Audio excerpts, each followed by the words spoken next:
បាទសូមជម្រាបសួរបងប្អូនទាំងអស់គ្នាបងកង់3ចាប់ផ្ដើមប្រតិបត្តិការទៀតហើយកាលណាឃើញក្បាលវីដេអូក៏ដឹងថាទៅណាដែរបងប្អូនហើយបងប្អូនកង់3ហ្នឹងឲ្យតែខ្ញុំទំនេរគឺគាត់តែងតែបបួលខ្ញុំទៅបងត្រីហើយខ្ញុំក៏ចូលចិត្តដែរអូខេទៅទាំងអស់គ្នាមកទៅ let's go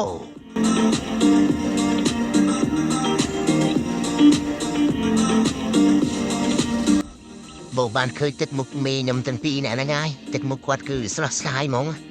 បើខ្ញុំគឺតែបងត្រីគឺតែបងត្រីតែពួកគាត់ទាំងពីរហ្នឹងអត់ទេគាត់មិនតែបងត្រីពួកហ្នឹងវាតែមើលតែស្រីទេនិយាយពីថាបើសិនជាបានផឹកវិញមុខឡើងប្រព្រាយញឹមបើឲ្យនៅផ្ទះវិញនៅមិនកើតទេល្អចេះល្អចោះឲ្យធ្វើការផ្ទះអន្តិចទួយសោះល្អមុខមិនរីទេបើបានផឹកវិញមុខឡើងប្រព្រាយបងពីរអ្នកហ្នឹង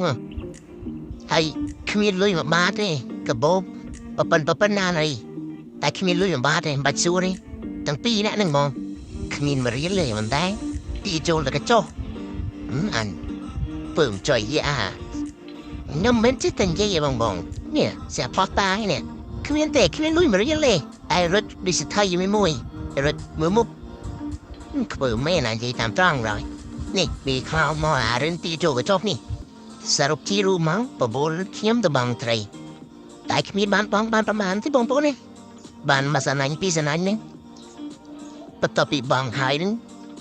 ក៏បបួលគ្នាញ៉ាំបដ ாய் ទេមើលតែទេសភាពក៏ស្អាតតែហ្នឹង